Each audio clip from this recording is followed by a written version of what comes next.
दोस्तों स्वागत है आपके अपने चैनल सिविल साइट विजिट में। दोस्तों आज का वीडियो काफ़ी इंपॉर्टेंट और इंटरेस्टिंग है। आज लाइव साइट से मैं ये टॉपिक लेके आया हूँ। काफ़ी कमेंट्स आ रहे थे कि सर जो रस्ट लग जाती है हमारे स्टील बार जो रहते हैं साइट पे, जहाँ कोविड के दौरान क्या हुआ था, सब बंद हो गया था। जहाँ साइट्स पे सरिया लगा हुआ था उसमें रस्ट लग गई, क्या उसको हमें यूज़ करना चाहिए, वो सेफ़ है कि नहीं है, रस्टिंग और कोरोजन में क्या डिफरेंस है, ये काफ़ी इंपॉर्टेंट चीज़ है, आप लोगों को पता होनी चाहिए। इंटरव्यू में पूछा जाता है और जब साइट पे एज ए साइट इंजीनियर काम करोगे ये दिक्कत आएगी कि जो स्टील बार है उसको रस्ट हुई है कि कोरोजन, क्योंकि दोनों के प्रिवेंटिव एक्शन या उसको सही करने के तरीके बिल्कुल डिफरेंट है।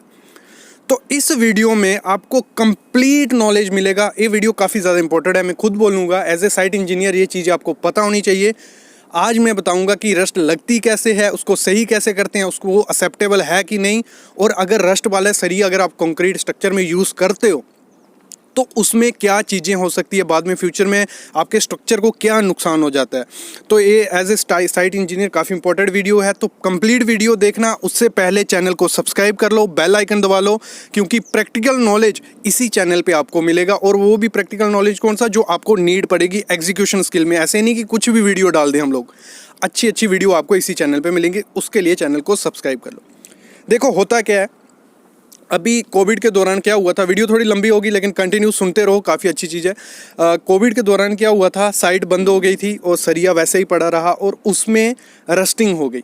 रस्टिंग, अभी मैं रस्टिंग जंग का यूज़ करूँगा, रस्टिंग बोल लो या जंग लगना, वो हो गया। बाद में हम आगे बढ़ेंगे जिसमें मैं आपको बताऊंगा कि क्रोजन क्या है और दोनों में डिफरेंस क्या है। तो रस्टिंग लग गई उसमें। रस्टिंग या जंग होती क्या है, जैसे आप सामने देख रहे हो मेरे हाथ पे, अगर मैं सरिये को पकड़ूंगा इसे हम रस्टिंग बोलेंगे। कुछ हद तक ये रस्टिंग एक्सेप्टेबल होती है, कुछ हद तक। क्यों? क्योंकि अगर सरिया होता क्या, मतलब इस दोनों में रस्टिंग स्टार्ट कैसे होती है, जो हमारा स्टील यूज़ करते हैं, हम स्टील बार यूज़ करते हैं, उसमें आयरन होता है। जब आयरन की ऑक्सीडेशन प्रोसेस स्टार्ट होता है तो उसमें ये स्टार्टअप प्रोसेस रस्टिंग लगती है। उसके बाद जब ज़्यादा रस्टिंग हो जाए फिर क्रोजन शुरू हो जाती है। तो रस्टिंग कुछ हद तक क्यों ठीक है, जब एक बार सरिये के ऊपर लेयर बन गई तो जो रस्टिंग का प्रोसेस है, ऑक्सीडेशन का प्रोसेस है, वो थोड़ा स्लो हो जाता है, तो कुछ हद तक सही होता है। लेकिन अगर ये बढ़ गई, अगर वो सरिया क्रोजन हो गया, मतलब उसको करोड हो गया, उसमें करोड के क्या होगा, जो आपका सरिया होगा उसकी जो रिब्स और जो प्लेन बार, मतलब उसमें एक पपड़ी जैसी बनने लग पड़ती है, उसको हम क्रोजन बोलते हैं। अगर वो लग गई तो वो एक्सेप्टेबल बिल्कुल नहीं है। वो होगा क्या, अगर वो सरिया आप साइड पे यूज़ करते हो, मतलब जिसमें क्रोजन लगा है या क्या, मैं बाद में प्रिवेंटिव एक्शन भी बताऊंगा कि अगर बाई चांस हो गया तो उसको सही कैसे करेंगे और चेक कैसे करेंगे, वो आगे पता चलेगा। तो अभी हम बात करें, अगर वो क्रोजन हो गई है तो वो होगा क्या, जब आप उसको यूज़ करोगे, जो कंक्रीट आप यूज़ करने वाले हो, तो उसमें प्रॉपर से बॉन्ड नहीं बनेगा। मतलब क्रोजन की वजह से क्या होगा, कंक्रीट अच्छे से बॉन्ड नहीं बना पाएगा और फ्यूचर में वो स्ट्रक्चर वीक हो जाएगा और कोलैप्स होने के चांसेस काफ़ी ज़्यादा हो जाते हैं।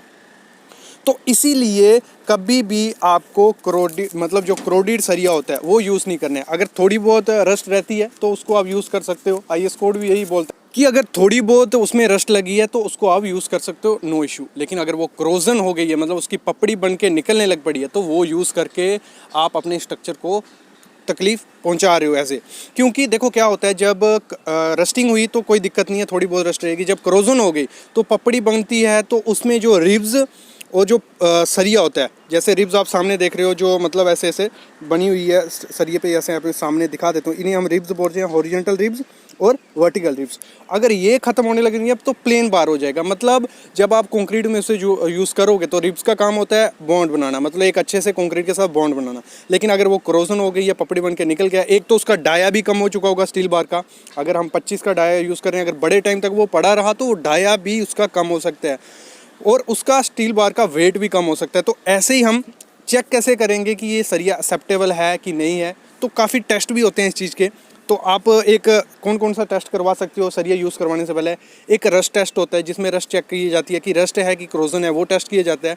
दूसरा आप सिंपल टेस्ट कर सकते हो कि जो स्टील बार होगा उसका 1 मीटर का कोई भी सैंपल ले लो, उसका वेट करो और स्टैंडर्ड वेट चेक करो कि बराबर आ रहा है नहीं आ रहा है। दूसरा आप उसका डाया चेक कर सकते हो कि वो उसका डाया है उतना नहीं, कि जितना हमने अगर 16 mm का बार यूज़ कर रहे थे तो इसका 16 mm ही डाया बना है कि 15 पहुंच गया। क्योंकि अगर डाया कम हो गया होगा तो उसको इस हिसाब से डिज़ाइन किया होगा 16 mm के हिसाब से स्लैब को या बीम को या कॉलम को, लेकिन हम जब 15 mm का यूज़ करेंगे तो वो काफ़ी स्ट्रक्चर को तकलीफ पहुंचा सकता है फ्यूचर में।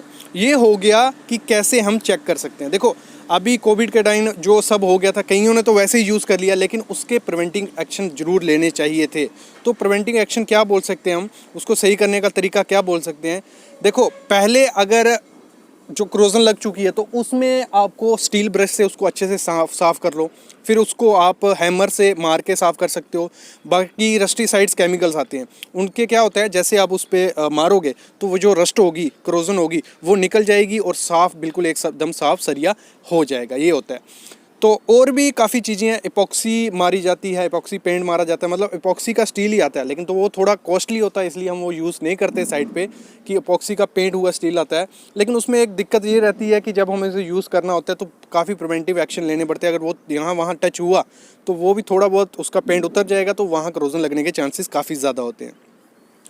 तो हमेशा जब आप सोच रहे हो, जैसे डॉवेल्स रहते हैं कॉलम के, कि फ्यूचर में आप उसको यूज़ करोगे, मतलब वो सरिया हमारा फ्यूचर में यूज़ होने वाला है, वो एक्सपोज रहेगा मॉइस्चर में, तो उसको क्या करना है आपको, जहाँ तो सस्ता से सस्ता क्या होता है, पहले आप उसको रेड ऑक्साइड मार दो फिर पेंट मार दो, एक ये ऑप्शन हो गया। उससे भी सस्ता होता है कि आप सैंड सीमेंट का पेस्ट बना के 1:3 का रेशो बना के 1 रेशो सीमेंट और 3 रेशो सैंड का एक कोट मार दो, और जब बाद में फ्यूचर में यूज़ करोगे उससे अच्छे से स्टील ब्रश से या हैमर से तो मार के वो नीचे गिर जाएगा, फिर आप उसको यूज़ कर सकते हो। बाकी आप एपॉक्सी पेंट मार सकते हो। अभी फ्यूचर में हमारे जो साइड पे यूज़ किया जाएगा, मैं आपको दिखाऊंगा अभी कि एपॉक्सी पेंट कैसे मारते हैं, क्या रेशो रहती है, वो सब चीज़ें रहेंगी। लेकिन ये 5-6 चीज़ें होती हैं जिनसे आप सरिये को ये चीज़ें करके फ्यूचर में अच्छे से यूज़ कर सकते हो। और रही बात जो क्वेश्चन था कि जो रस्ट जिसको लगी होती है या क्रोजन लगी होती है उसे हमें यूज़ करना चाहिए कि नहीं करना चाहिए। देखो यूज़ किसको करना चाहिए, जिसको रस्ट लगी है, थोड़ी बहुत रस्ट लगी है उसको आप यूज़ करते हो। जैसे आप सामने सरिया देख रहे हो, इसको रस्ट लगी है, क्रोजन अभी नहीं लगी है, तो रस्टिंग जो जिसको जंग लगी है सरिये को वो यूज़ कर सकते हैं। लेकिन जिसको क्रोजन लग चुकी है और क्रोजन किस हद तक है वो चेक करके ही यूज़ करना चाहिए। लेकिन जिसको क्रोजन लग चुकी होती है, जिस सरिये को पपड़ी बन के निकलना स्टार्ट हो गया होता है, वो सरिया एक्सेप्टेबल नहीं होता, उसकी स्ट्रेंथ भी कम हो गई होती है।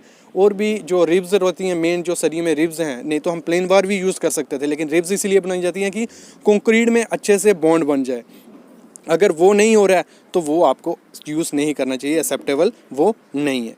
तो एज ए साइट इंजीनियर आपकी रिस्पॉन्सिबिलिटी है, जब भी सरिया आप साइड पे मंगवाओ तो उसको थोड़ा हाइट पे रखो, कम से कम मतलब 100, 200, 300 mm तक वो हाइट रहना चाहिए, ना मॉइस्चर के कॉन्टैक्ट में नहीं आना चाहिए। अगर आप ऐसे खुला छोड़ रहे हो सरिया कि बाद में यूज़ करेंगे, एक महीना अगर लगा लूँ मैं सरिया पड़ा रहे, तो ऐसा कुछ नहीं है।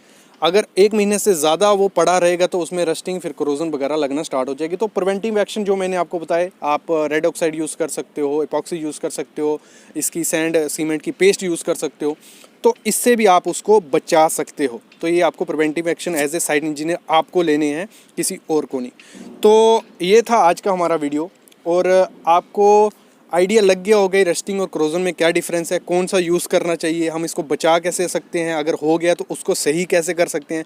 ये सब चीज़ें इस वीडियो में आपको आई होप क्लियर हो गई होंगी। तो इसके रिलेटेड कोई भी क्वेश्चन रहेगा आप कमेंट करना, मैं उसका ज़रूर रिप्लाई करूँगा। कोई क्वेश्चन आता है दिमाग में कि ये नहीं ऐसे ऐसे होना चाहिए था, तो वो भी क्लियर किया जाएगा। बस आप कमेंट करो और प्लीज़ चैनल को सब्सक्राइब करके जाओ और बेल आइकन ज़रूर दबा लेना। Thank you guys.